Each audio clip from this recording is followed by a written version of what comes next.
Our today's topic of discussion is capital adequacy norms. So, before understanding the adequacy norms, we must first understand the meaning of a capital.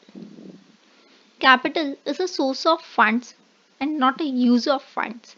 That means the different sources of funds from where you collect your funds like debt, equity, preferences, all these are the sources of funds, and these are when they are collected together they form capital, and it is not a use of funds. How you utilize them, that is not capital, but capital is a source of funds. Capital requirement or regulatory capital or capital adequacy is the amount of capital a bank or other financial institution has to have as required by its financial regulator.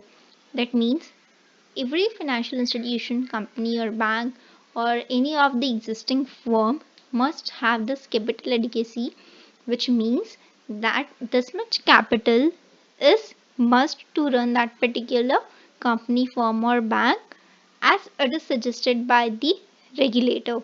If a bank is working, then the financial regulator, we can say RBI has suggested that this much adequate capital must exist in a particular bank to enable its functioning. So it is termed as a capital requirement or regulatory capital as well.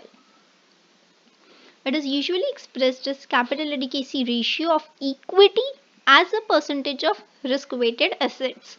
That means capital adequacy is expressed in the form of ratio where we have in the numerator equity and in the denominator risk weighted assets.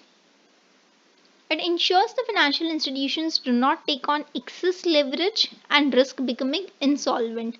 That means the financial institution shall not take enough risk in the dilemma of earning more profit by investing in more risk opportunities, and thus you become insolvent. Capital requirements govern the ratio of equity to debt recorded on the liabilities and equity side of a firm's balance sheet. They should not be confused with reserve requirements, which govern the asset side of a bank's balance sheet. In particular, the proportion of its assets it must hold in cash or highly liquid assets. The main international effort to establish rules around capital requirement has been the Basel Accords published by the Basel Committee on Banking Supervision housed at the Bank for International Settlements. It is based in Basel and Switzerland. It is the Basel Accord which regulates the banking supervision and guides the capital adequacy norms as well. This sets a framework on how banks and depository institutions must calculate their capital, and after obtaining the capital ratios, the bank capital adequacy can be assessed and regulated. In 1988, the committee decided to introduce a capital measurement system commonly referred to as Basel I. In June 2002, Basel II was formed. Following the financial crisis of 2007 and 8, Basel II was replaced by Basel III, which was gradually phased in between 2013 and 19. Capital adequacy ratio. Now, after discussing a lot about the capital adequacy ratio starting from the first slide, let us look into detail. So, it is also known as capital to risk weighted assets ratio, that is CRAR. CAR is also known as CRAR. It is the ratio of a bank's capital to its risk. How much capital I am having to how much risk I have taken. National regulators track a bank's CAR to ensure that it can absorb a reasonable amount of loss and complies with statutory capital requirement. Even after taking enough risk, I am able to meet my statutory capital requirement is what the aim of the national regulator, for which they have come up with the capital adequacy ratio. It is a measure of bank's capital expressed as a percentage of a bank's risk-weighted credit exposures. The enforcement of regulated levels of this ratio is intended to protect depositors so that those who all are the customers like us, we are safe, because we know that in the case of shutdown also, or in the case of running loss, even the bank is having its statutory capital requirement meet on, so that the bank will provide us funds in case of loss. So this acts as a boost to the customers also in investing a particular bank, and promotes stability and efficiency of financial systems around the world as well. Two types of capital are measured, and the tier 1 capital is the capital where the bank can absorb losses without required to cease trading. I will not shut my business or the trading and I can absorb my losses. That is tier 1 capital. And in the tier 2, there must be winding up of a company or trading business in order to absorb the losses. So it provides a lesser degree of protection to depositors, because if your business is shut, how will you repay them? The risk-based capital guidelines are supplemented by a leverage ratio requirement. To be adequately capitalized, a bank holding company must have a tier 1 capital ratio of at least 4%, very important, or a combined tier 1 and 2 capital ratio of at least 8%, and a leverage ratio of at least 4%, and not to be subject to a directive order or written agreement to meet and maintain specific capital levels.